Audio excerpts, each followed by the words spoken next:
Let me tell you a secret. I used to be afraid of English grammar. Yes, really afraid. Tenses, prepositions, articles, all of them confused me. Whenever I opened a grammar book, I felt sleepy. Sometimes I even felt stupid. I thought maybe I would never learn grammar. I even started believing that English was not for me. But one day, something small happened. Something simple, but very powerful. From that day on, grammar stopped being my enemy. It slowly became my friend. Yes, my friend. Today, I want to share that story with you step by step. And remember this, if I could learn grammar, you can learn it too. Let's begin the journey. I still remember my school days very clearly. My English teacher always said the same thing. Learn the rules, learn the grammar. But the rules felt very difficult. Past perfect, future continuous, so many complicated names and so many confusing rules. Before every exam, I tried to memorize everything. But after just one day, I forgot most of it. The next day, my mind was blank again. I felt sad. I felt like a failure. Sometimes I stopped trying because I thought grammar was simply too hard for me. I believed only very smart people could understand it. But deep inside my heart, I still wanted to learn English. I wanted to speak confidently. I just didn't know how. Then one day, something unexpected happened. I went to the library to find a storybook. While I was searching, I noticed a man sitting quietly in a corner. He was reading a grammar book, but something surprised me. He was smiling. I was shocked. I walked up to him and asked, "Do you really enjoy reading grammar?" He looked at me and said something that changed my life. He said, "Yes, because I don't just study grammar, I play with it." "Play with grammar?" I asked. He smiled and said, "Yes, I learn grammar through fun examples and real stories, not just rules from a book." That moment changed something inside me. It was a small idea, but it gave me hope. That night, I went home and looked at my old grammar books. I smiled and closed them. Then I picked up a notebook. I wrote Day 1, Present Simple Tense. I didn't read 10 pages of rules. I just wrote 5 sentences about my daily life. I wake up, I brush my teeth, I eat breakfast, I go to work, I sleep at 10 p.m. That was all. And it felt easy. The next day, I wrote Day 2, Past Simple Tense. I woke up, I brushed my teeth, I ate breakfast, I went to work, I slept at 10 p.m. Just like that, I started learning grammar through my own life. I connected grammar with real experiences instead of memorizing rules, and that made a huge difference. I also started talking to myself in English. Yes, it may sound funny, but it really worked. Every evening, I asked myself, what did I do today? Then I answered in past tense. I went to the market. I bought apples. I cooked lunch.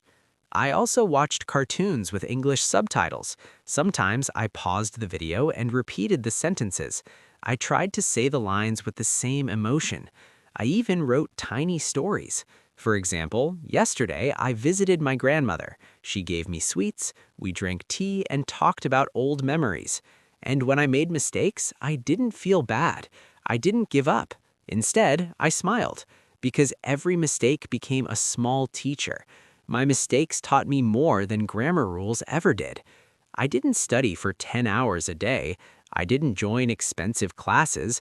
I just made one simple promise to myself. I would learn one small thing every day, just one grammar point, one example, one new sentence. Slowly, I became stronger. After 3 months, I could use tenses more easily. After 6 months, I started speaking better English. And after 1 year, grammar was no longer scary. It became simple. It became normal. It became my friend. Later, I learned about the parts of speech, which are the building blocks of English grammar. There are 8 of them. Nouns, names of people, places, or things, for example, teacher, city, book. Pronouns, words that replace nouns, for example, he, she, it, they. Verbs, Action words, for example, eat, go, sleep. Adjectives, words that describe nouns, for example, tall boy, red apple. Adverbs, words that describe verbs, for example, walk slowly, speak loudly. Prepositions, words that show place or time, for example, on, in, at, before. Conjunctions, words that connect sentences, for example, and, but, because. And interjections, words that express feelings, for example, wow, oh no, hooray. But I didn't try to memorize them like a robot. Instead, I played with them. I created funny sentences like this. Wow, the red dog jumped on the table and barked loudly. That single sentence used many parts of speech. Grammar slowly became like a game, and learning became fun. My friend, listen carefully. You don't need to be perfect. You just need to stay curious. Grammar is not only for exams. Grammar helps you express your thoughts and your life. Talk about your daily activities. Use simple sentences. Start with present tense. I eat rice. I go to work. Then try past tense. I ate rice. I went to work. Then future tense. I will eat rice. I will go to work. And just like that, you are already learning grammar. Make it fun. Make grammar your friend. Don't be afraid of mistakes. Even if you make 100 mistakes, each one will help you improve. So now, when someone says grammar is boring, I simply smile because I know the truth. Grammar is not your enemy. It is your superpower. You only need to learn how to use it. And if I, a shy and confused student, could learn English grammar, then you can learn it too. Yes, you. Just take one small step today, another tomorrow, and another the next day. Keep going. Don't give up. Your English will become stronger. Your grammar will become easier. And one day, someone will ask you, how did you master English grammar? And you will smile and say, let me tell you a story.